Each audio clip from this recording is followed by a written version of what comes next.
La investigación científica, tal y como la conocemos, es uno de los pilares fundamentales para el conocimiento humano. Junto a ella, vienen una serie de pasos, recopilación de datos y análisis que nos llevan al tan anhelado resultado final de una investigación. Por eso, en el presente video, expondremos la metodología y técnica de la investigación científica, sus diferentes momentos o etapas del método científico, todo orientado a los problemas de reflexión al tema de la nutrición no adecuada en los estudiantes universitarios de 17 a 25 años en la Universidad Nacional Pedro Enrique Sureña. La gran pregunta de cómo afecta el conocimiento en la sociedad contemporánea, es decir, en la que ya vivimos. Y esto afecta directamente por el hecho de saber si es verdad todo lo que conoces como tal. Y asimismo surge la gran pregunta, y es que cómo surge el conocimiento y por qué surge el mismo. Se menciona que el conocimiento surgió gracias a la práctica vital que tenían nuestros antepasados a la hora de trabajar. Es decir, los humanos como herramienta para el trabajo empezaron a crear e imaginar y a modelar el ambiente en el que vivían para comprender y conocer su entorno. Es decir, recordando todo el conocimiento que ya es un proceso de un acto único. Tenemos diferentes tipos de conocimiento. Por consiguiente, está el conocimiento científico, que explica la realidad de los fenómenos de la naturaleza y lo que nos preguntamos sobre ella. Está el empírico, que es el que adquirimos mediante nuestros sentidos, mediante vamos teniendo experiencias con diferentes cosas. Está el conocimiento ético, que se basa en la realidad moral y la presencia del hombre en los hechos morales, en el contacto o experiencia con ya sucesos pasados. Está el filosófico, el teológico, cotidiano, conocimientos que utilizamos puede que al día a día, pero que no tenemos conciencia de que son clasificables. Por otra parte, tenemos la pregunta de en qué consiste la objetividad en el conocimiento científico. Pues este consiste en el intento de obtener el objetivo estudiado. Es decir, que lo describa tal y como es y no como deseamos que sea. El ser objetivo es básicamente tratar de encontrar la realidad del objeto o fenómeno estudiado. Por consiguiente, tenemos la pregunta de qué es la racionalidad, y es que se refiere al hecho de que la ciencia tiene la razón como herramienta esencial para llegar a sí mismo a los resultados.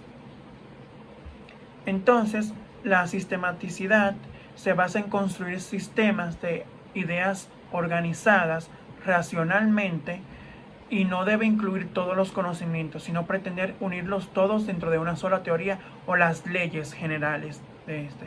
Es decir, organizar su búsqueda y resultados. Por otra parte, tenemos lo que es la generalidad, que se entiende que es aquel aspecto que busca tratar de llegar a lo general y no detenerse en algo particular. Es decir, que si estoy investigando algo, no me puedo centrar simplemente en una sola variable, sino que tengo que ampliar para que abarque todo el conocimiento que quiero adquirir. Tenemos la fiabilidad de equivocarse, que reconocer la propia capacidad. No todo es perfecto. En la investigación científica encontramos baches o fallos que pueden ocurrir.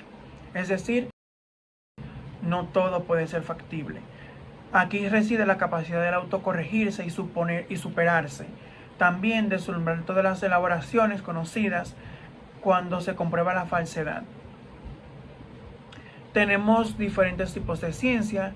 Están las formales, que incluyen las matemáticas, las lógicas, y las fácticas, que incluyen las físicas y las naturales. Tenemos las humanas también, que se va por el lado de la psicología, antropología y la economía. Y por último, tenemos las puras y aplicadas, que tiene como principal objetivo la utilización del conocimiento para resolver problemas prácticos. Tenemos entendido que la investigación científica es aquel proceso por el cual un investigador se encamina a hechos para obtener de ellos un conocimiento más elevado o científico. Es decir, que se debe analizar los lineamientos de manera general de la actividad de investigar para tener una visión pormenorizada, al igual que esta implica una gran organización de datos y objetivos a lograr con el problema planteado. Este consta de 4 momentos, que son el momento lógico, donde el investigador debe encargarse de ordenar y sistematizar las preguntas. El momento metodológico es el que se produce la delimitación del sujeto y el objetivo.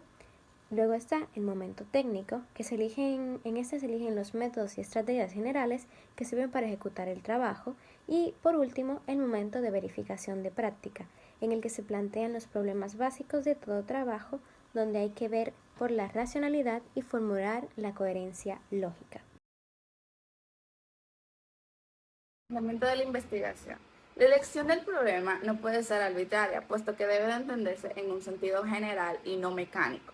Las formas en las que puede surgir un problema de investigación pueden ser muy variadas. Incluso solamente basta que una persona se interese en saber el porqué de algo para que surja un problema de investigación. Una adecuada formulación se logra si seguimos estos 3 pasos. Primero debemos de conocer a profundidad el problema del estudio.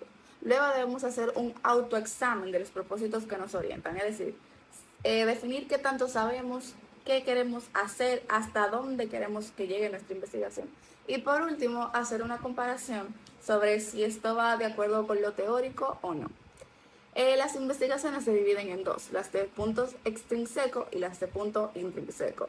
En las de punto externo o extrínseco tenemos las puras, que no persiguen que los conocimientos obtenidos de la investigación se apliquen en el momento, lo que es lo contrario a las aplicadas, que son el otro tipo, que sí buscan que los conocimientos de la investigación se apliquen en el momento. También están las del punto intrínseco, que son la explorativa, que son las investigaciones que se hacen en un campo donde no se ha investigado mucho, las explicativas, que explican el porqué más detalle a detalle, y las descriptivas, que puntualizan las características del tema a investigar. Ahora vamos a hablar sobre delimitar un tema, que es la etapa donde vamos a minimizar el tema de investigación a lo que realmente nosotros queremos investigar. Mientras más delimitado está el tema, más viable y controlada será la investigación. Algunas consideraciones que debemos tomar para delimitar un tema es responder las siguientes preguntas: ¿qué?, ¿cuándo?, ¿quiénes? Y ¿dónde? Los objetivos consisten básicamente en aquella meta que nosotros deseamos alcanzar con nuestra investigación. Es decir, nos indica el propósito por el cual nosotros estamos investigando. La importancia de estos es que gracias a esto sabemos hacia dónde irá nuestra investigación y con qué fin en específico. Estos se dividen en dos: los generales, que son aquellos a lo que apunta nuestra investigación, y los específicos, que dotan de información a los generales. O sea, ayudan a alcanzar el objetivo principal. Los objetivos generales deben constar de 4 características. Deben ser concretos, concisos, alcanzables y mesurables. Y la importancia de estos es que nos ayudan a alcanzar las metas, es decir, con estos sabemos que vamos a investigar. El marco teórico consiste en la recopilación de antecedentes, investigaciones previas y consideraciones teóricas que se toman en cuenta a la hora de realizar nuestra investigación, los cuales tienen como propósito darle un concepto al lector del tema tratado. El punto de partida de este depende de nuestros conocimientos previos acerca del tema, y existen casos en los que este no se hace, ya que se considera que el lector tiene el conocimiento suficiente para entender el tema del cual se está tratando la investigación. Un ejemplo de esto son el psicoanálisis, las teorías así como de nucleares, etc. En esta unidad también vimos que son las causalidades, las cuales hace alusión a algo que no está previsto a ocurrir. También vimos los tipos de determinación, que son las necesarias, sufragentes, contribuyentes y contingentes.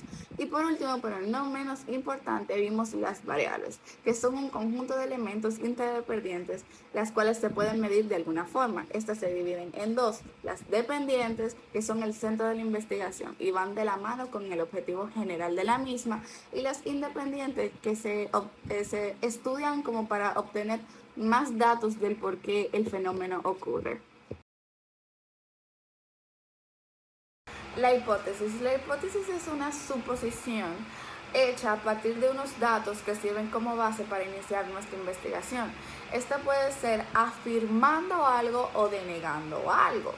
La formación de una hipótesis. Se podría decir que todo lo que nosotros decimos a lo largo de un día contiene una hipótesis, ya que nos basamos en algo. Algo que debo declarar es que las hipótesis deben ser susceptibles a verificación, deben ser específicas, hallarse en conexión con teorías y poseer un alcance general.